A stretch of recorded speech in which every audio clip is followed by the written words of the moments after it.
Welcome back to Maintainer's Garage. I'm Bags. Now we're into part 2 of our video. In the first part we did the clay bar on my wife's NC Miata. Now we're going to go into the polishing, compounding portion of that. And yeah, I know I changed. I'm sorry. I'm going to be working some power equipment, fellas. So my coworkers told me to show some skin, so I showed a little skin in the last video. So sorry, safety first. So why do you compound? I took some pictures hopefully, and I can show you those while I'm voicing over it and show you everybody's car is different. My wife's car has a few little spots here and there, and there's more than that, but I'm just showing you a few. So that's why you compound. You want to clean up those spots. There's some spots you're going to get rid of, some spots you're going to make less noticeable, and some spots you just can't do anything with. She's got a door ding right here. I'm not doing paintless dent removal, so that's just not going to be any better, but there's a little scuff here and here. Either those will be gone or they'll look better. Truth be told, I'm a hobbyist when it comes to polishing and compounding. I've been doing it about 10 years. About 10 years. And I've done it probably 8 or 10 times, but I've switched products. I wanted to try new products. So what does that mean to me as a hobbyist? That means that even though this is the same Harbor Freight polisher, dual action polisher I've been using for 6 or 7 years. The same Lake Country pads I've been using for, hell, 8 years. The new dual action microfiber pad I've been using for 3 years. Because I added, and I jacked the bottle up, so I had to transfer it. This is Minzerna 400 heavy cut compound. So this is a new tool to me. These other tools I know, but this is the new variable of the tool. So I had to figure out how to use this tool in combination with all of my other tools to get the results that I wanted. I've been doing the M105, M205 in varying degrees of combinations and whatnot. So I just wanted to try this. Well, when you try something new, you've got to learn how to use it for yourself. How I do it is different than you do it, and how different somebody else does it. So I've been playing with this for a couple hours, and if you're a professional detailer, you'd have played with it for about 15 minutes and figured it out. Well, when you only do this like once every other year or once every year, you got to get familiar with the stuff you already knew, and then you throw in the new product, and to get the results I want, I've just played with it a little bit. This is her car. It lives outside. It doesn't live outside. It lives in the garage when she's home, but she works, so it's outside every single day. So it's got a lot of nicks, dings, scratches, and whatnot. I'm not trying to get all that. I'm just trying to clean it up and make it look pretty for her so she can feel pretty and Daddy can feel pretty. We all want to feel pretty, right? So I'm going to start showing you what I've learned. And I'll just say right now, right off the hop, the orange pad Minzerna 400 combo is my favorite. It doesn't get the heaviest defects out, but it gets a lot out, and after 2 passes, it gets a lot of it off and finishes very nicely. I'm trying to avoid doing a 2-step polish. I'm trying to do a 1-step. Cut some stuff down, I'm going to be okay and have it finish off all right. That's where I've figured out, and I'll have some of that video in here, and we'll just keep going. All right, so we're going to start on the trunk, and this was some of the easier stuff I could get to show you, like that. Hopefully that comes up in the camera. I could see it from where I was, but then I'm now no longer behind the camera. So I did my best to make sure I could see it. My pad needs a little bit of priming. What I mean by priming is I hit it with a little bit of instant detailer spray, and then a couple dots. And we're going to basically work in this little section here. And we'll start by applying a medium amount of pressure and then loosen off and polish it out.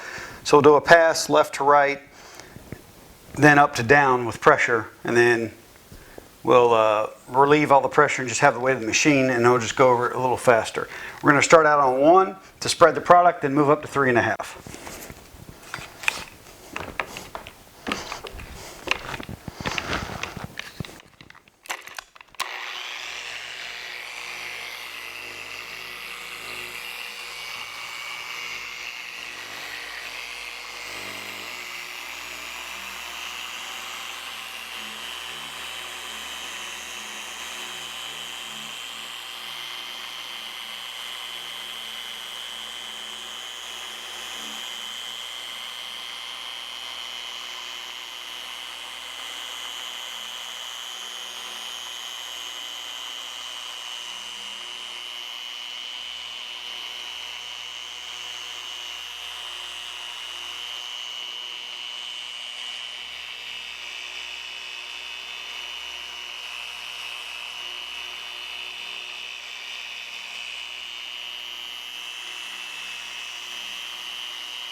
And we'll wipe down. And I went to a one-handed operation to kind of show you what I was talking about with no pressure. So obviously just the weight of the machine. And it did okay. We still got that spot, but you know, we're working it out. All right, we did this section. Now we're going to do this section and then do that section.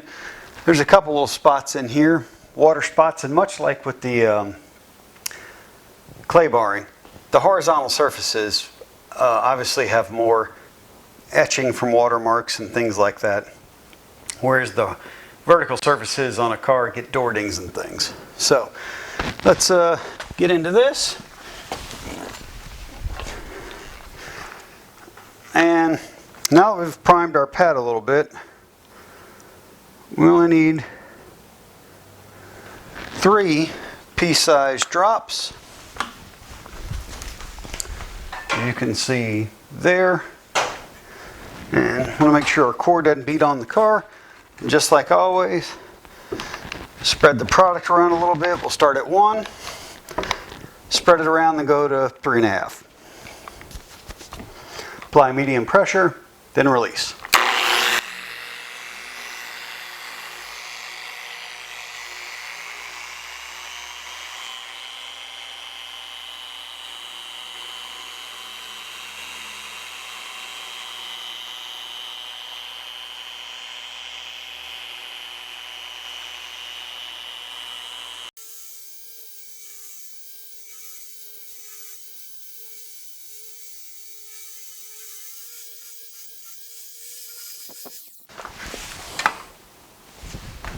And wipe.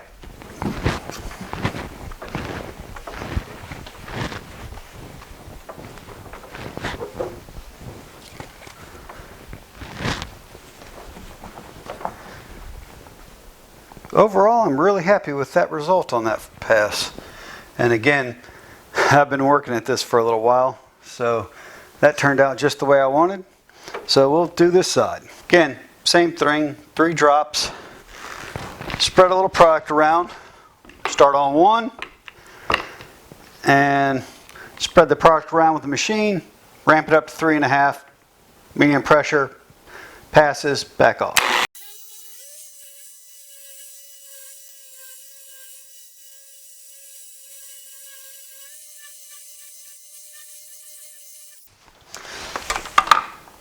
And wipe and see how it looks.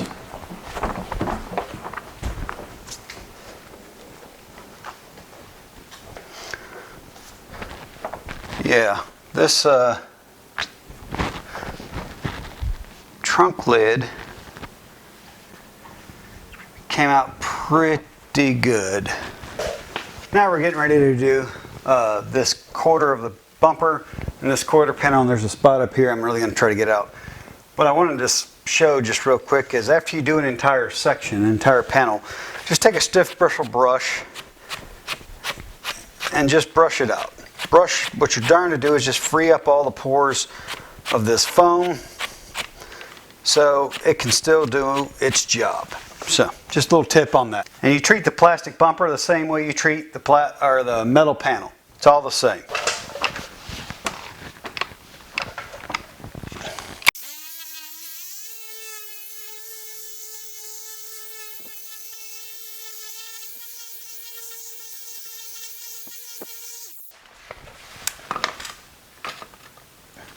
And wipe it off.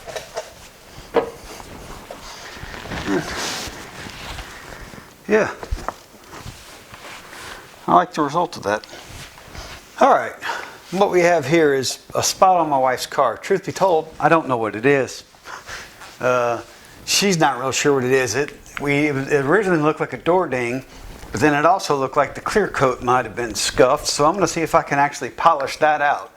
Spread a little. We're going to do a little bigger spot than I planned, but that's all right.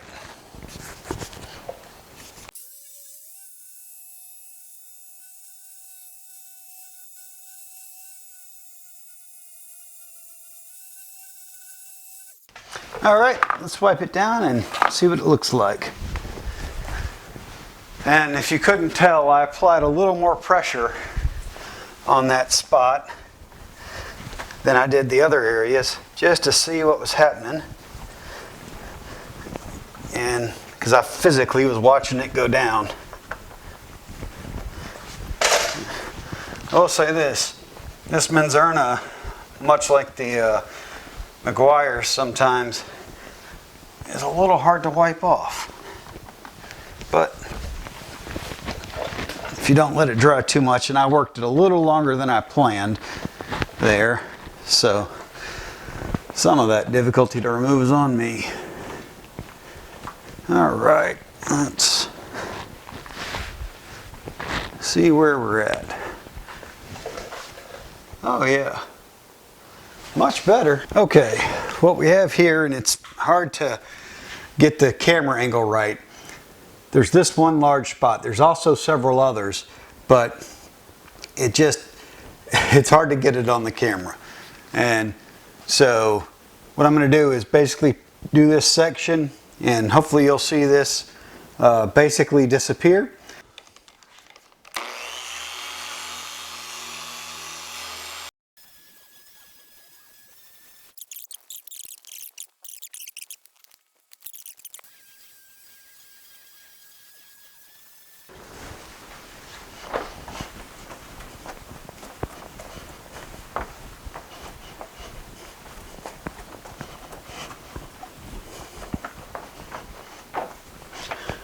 Okay, now that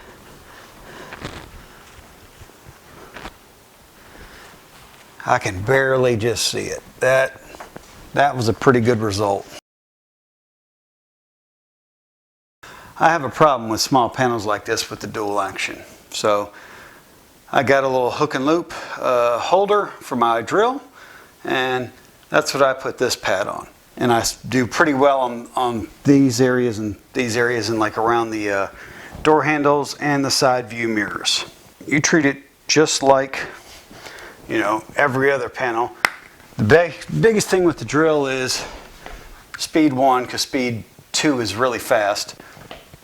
Secondly, this now is a direct drive, much like a rotary. So you can jack up your paint. So just go easy. But again, you're going to start slowly, spread the product around, and speed up.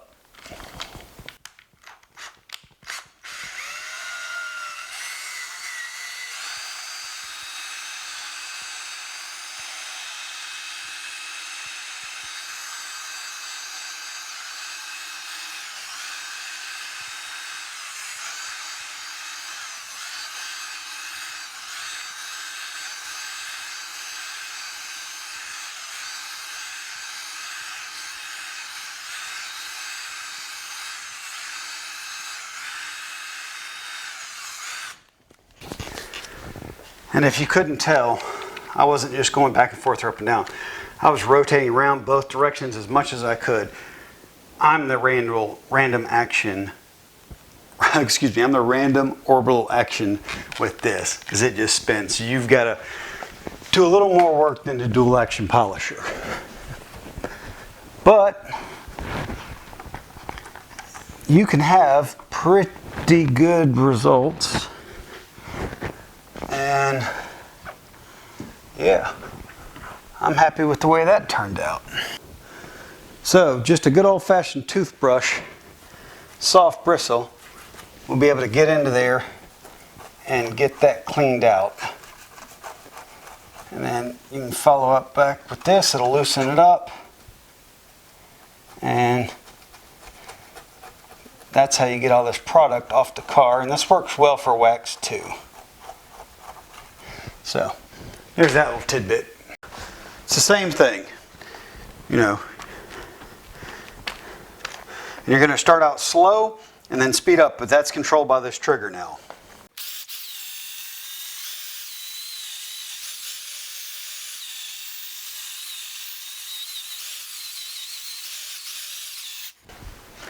And wipe it off.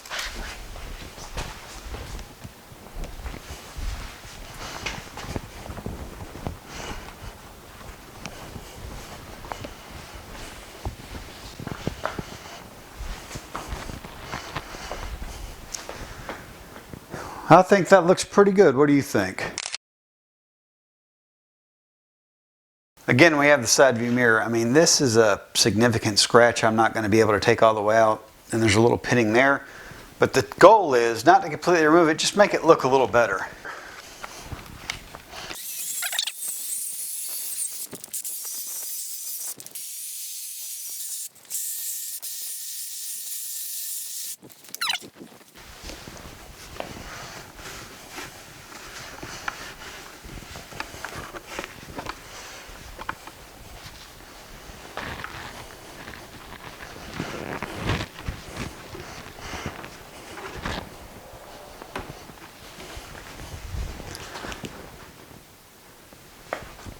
Again, that scratch is still there. It's not as bad.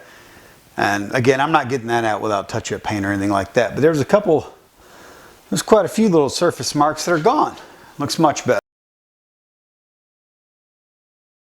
So now we're up to the front bumper. We did the quarter panel, we did the hood. The bumper is a little complex because of all the angles and whatnot. The pads will only fit so way. So what you have to do is you just have to figure out on your car and your pads. You know, like I'll probably do this as one little section just to do it, make it simple, then come back and do this one, and then probably treat this as one. I'll do the headlights with my little tool that I did on the rear view mirror, or side view mirror, excuse me, and then this. So basically, it's plastic, but treat it just like any other panel, but it's got a lot more curvature and angles and things to it, so just be careful of like the hard lines.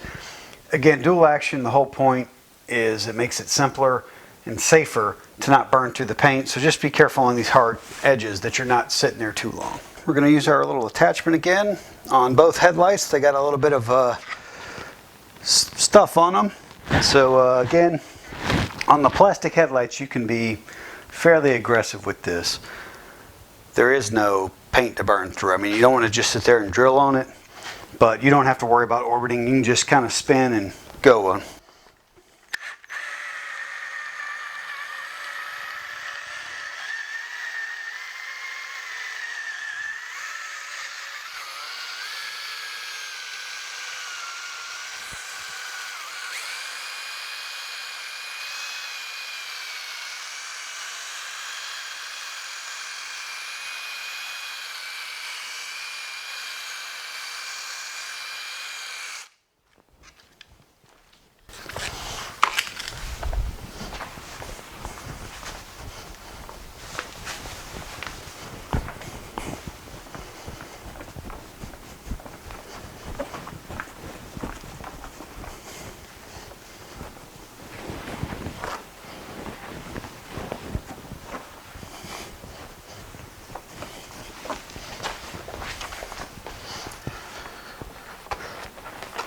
Kind of like that.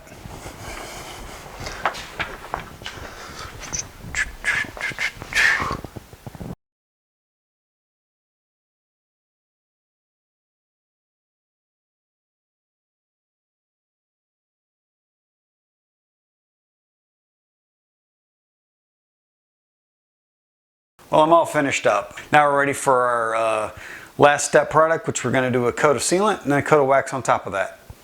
So that's how I polish cars. If you polish them differently or got some tips or tricks, throw them in the comments down below. I'd love to read them and talk to you about it. Thanks for watching Maintainer's Garage. Have a great day.